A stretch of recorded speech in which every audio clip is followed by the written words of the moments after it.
मथुरा बाबा से चुनारिया रंगाल गोरिया, मथुरा बाबा से चुनारिया रंगाल गोरिया। जन्म जन्म की इमैली है चुनारिया, जन्म जन्म की इमैली है चुनारिया। अरे मैले चुनारिया धोआल गोरिया, मथुरा बाबा से चुनारिया रंगाल गोरिया, मथुरा बाबा से चुनारिया रंगाल गोरिया। ई चुनरी में दाग जो लागे, ई चुनरी में दाग जो लागे, जप तप पूजा पाठ से नहीं छूटे। अरे सतय नाम के साबुन से अरे धोआल गोरिया, मथुरा बाबा से चुनारिया रंगाल गोरिया, मथुरा बाबा से चुनारिया रंगाल गोरिया। अरे मथुरा बाबा से चुनारिया रंगाल गोरिया, आपन जन्म जन्म के बहिया फराल गोरिया, मथुरा बाबा से चुनारिया रंगाल गोरिया। दुइया अक्षर के भेद गुरु बतावले, दुइया अक्षर के भेद गुरु बतावले। अरे चल के ये सूरत के अरे जोड़ाल गोरिया, मथुरा बाबा से चुनारिया रंगाल गोरिया, मथुरा बाबा से चुनारिया रंगाल गोरिया। दुइया अक्षर में राज सब छिपाल है, दुइया अक्षर में राज सब छिपाल है। सब केहू खोजेला नहीं पावे गोरिया, मथुरा बाबा से चुनारिया रंगाल गोरिया। आपन चाली के ये बाहिया फराल गोरिया, बाबा जय गुरुदेव भेदवा बतावले, बाबा जय गुरुदेव भेदवा बतावले। अरे बूझे कोई अरे बूझन हार गोरिया, मथुरा बाबा से चुनारिया रंगाल गोरिया, मथुरा बाबा से चुनारिया रंगाल गोरिया। जय गुरुदेव। प्रेमियों, बहुत समय से लोग ये चर्चा करते हैं और कि दो अक्षर क्या है, दो अक्षर कैसे मिलेगा, दो अक्षर के बारे में लोग क्या क्या बताते हैं। सब लोग इस पर बहुत गौर से विचार करते हैं, क्योंकि दो अक्षर के बारे में सभी महात्माओं ने कहा है। लेकिन अब महात्माओं की कहने का भाव क्या है और हमारे आपके समझने का भाव क्या है। इसीलिए महापुरुषों ने कहा, मेरा मन जो तुझसे तेरा जो मुझसे हुई, अवहरण ताता लोह ज्यों संधि लखै ना कोई। कहते मेरा मन जो तुझसे लग गया और तेरा भी मुझसे लग जाए तो जैसे लोहे का जोड़ पता नहीं चलता, क्योंकि गला दिया जाता है, पानी बना दिया जाता है, तब मिलाया जाता है तो पता नहीं चलता। ऐसे जब सतगुरु में आप मिल जाओगे तो कोई नहीं समझ पाएगा कौन गुरु और कौन चेला। दोनों में बोला एक अकेला, दोनों में वह एक अकेला ही बोलता है, दोनों में एक अकेला ही बोलता है। महात्मा यही समझाते हैं कि यह मानव शरीर एक वृक्ष है मानो शरीर एक वृक्ष है, और इस वृक्ष पर जो ऊंचे शिखर पर जो डाली है उस पर दो पंछी बैठे हुए हैं, एक गुरु है और एक चेला है।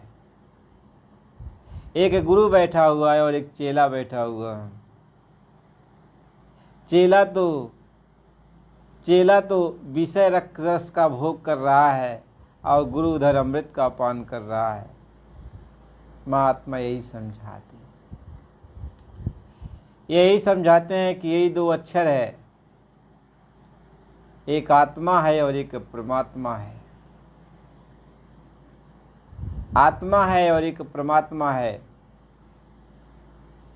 अब इन्हीं दो अक्षर का भेद महात्मा समझाते हैं कि आत्मा जब नीचे उतर गई, विषय भोगों में उतर जाती है, तब यह जीव बन जाती है, बेचारी हो जाती है। अब ये माया मोह में फंस जाती है, अपने को माया का रूप बना लेती है, माया के हर चीज़ को अपना समझती है। आओ परमात्मा वो माया से रहित है, वो माया से रहित है। जब पूरा गुरु मिल जाता है तो आत्मा को मोह माया से अलग कर देता है और आत्मा को उस परमात्मा से जोड़ देता है, लखा देता है। आत्मा को उस परमात्मा से जोड़ देता है। दोनों दो अक्षर हैं। अक्षर का मतलब होता है ये दोनों अजर अमर अविनाशी, इन दोनों का कभी विनाश नहीं होता। ये दोनों शाश्वत सत्य हैं, ये दोनों शाश्वत सत्य हैं। सब कुछ का विनाश हो जाता है, लेकिन न आत्मा का विनाश होता है, न परमात्मा का विनाश होता है। ये दोनों अजर अमर अविनाशी नित्य है।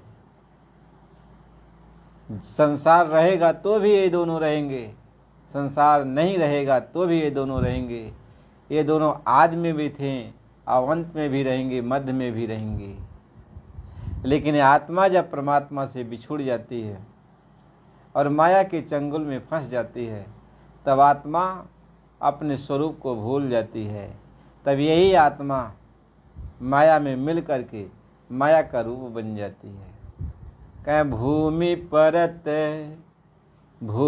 परत भा ढाबर पानी,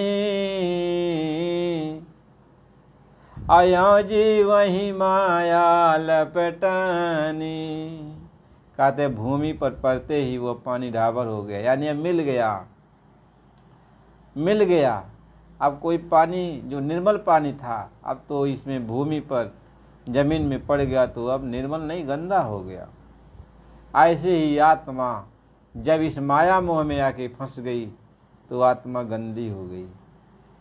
आत्मा निर्मल नहीं रह गई, आत्मा के ऊपर अब गंदगी लग गई, आत्मा माया से ग्रसित हो गई।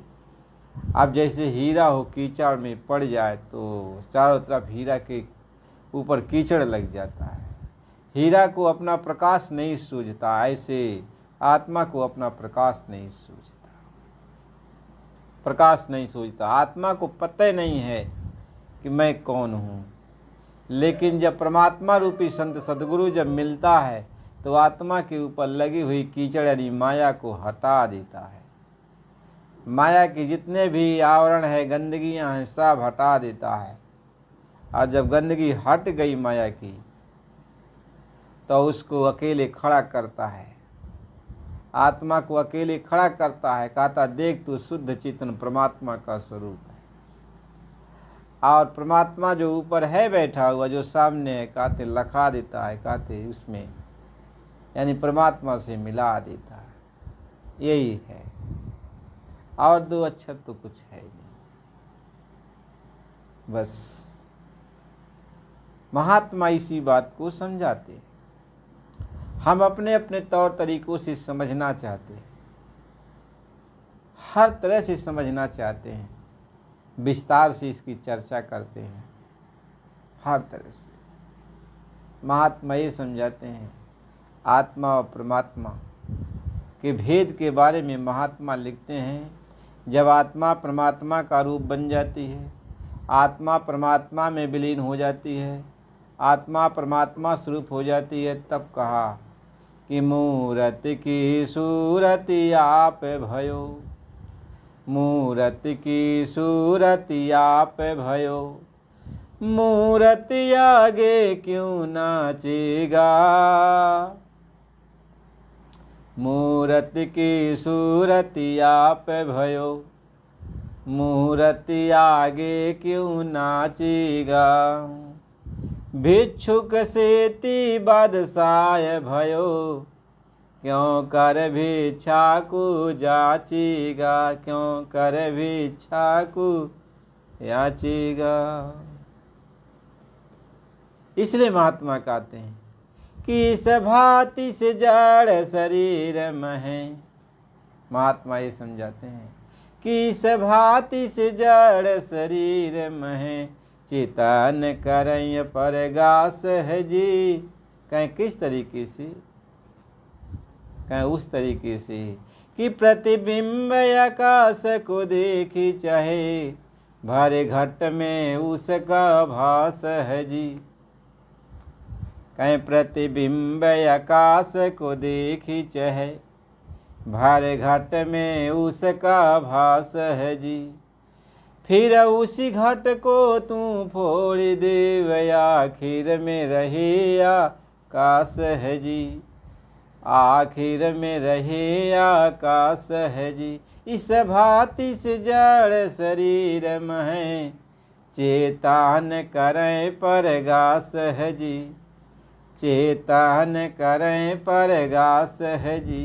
पलटू शरीर का नाश हुए, चेतन का नहीं नाश है जी। कहें उस तरीके से जैसे आसमान आप देख रहे हो ना, उसको यदि एक बड़ा घड़ा ले लो, उसमें पानी भर दो, और उस घड़े के अंदर जब आप देखोगे तो क्या दिखाई पड़ेगा, आसमान दिखाई पड़ेगा, उसमें सूरज चाँद सितारे दिखाई पड़ेंगे, उसमें जो कुछ भी है सब दिखाई पड़ने लगता है। आप आसमान उसमें देख रहे हो, अब उस घड़े में। इसी तरीके से मानव शरीर एक घड़ा है, इसमें श्वासों का जल भरा हुआ है, और जब ये माया का जल, श्वासों का ये जो जल है, इसी माया रूपी जल में वह है आसमान जो कहा जाता है, यानी वह आत्मा का प्रतिबिंब दिखाई पड़ता है। आत्मा के प्रकाश से, आत्मा के प्रतिबिंब से, आत्मा की छाया से, आत्मा की शक्ति से यह घड़ा चलता है, फिरता है, बोलता है, डोलता है।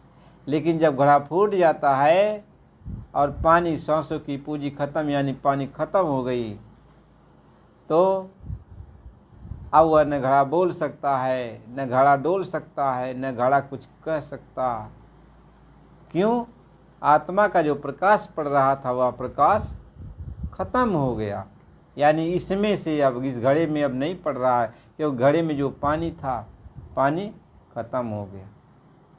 लेकिन अब घड़ा फूट जाने से आत्मा का जो प्रकाश आ रहा था वो प्रकाश तो खत्म नहीं हुआ ना, अब घड़े के अंदर नहीं जा रहा प्रकाश। इसी तरीके से आत्मा अजर अमर अविनाशी है, आत्मा उस परमात्मा का रूप है, आत्मा उस परमात्मा का अंश है। महात्मा इस बात को समझाते हैं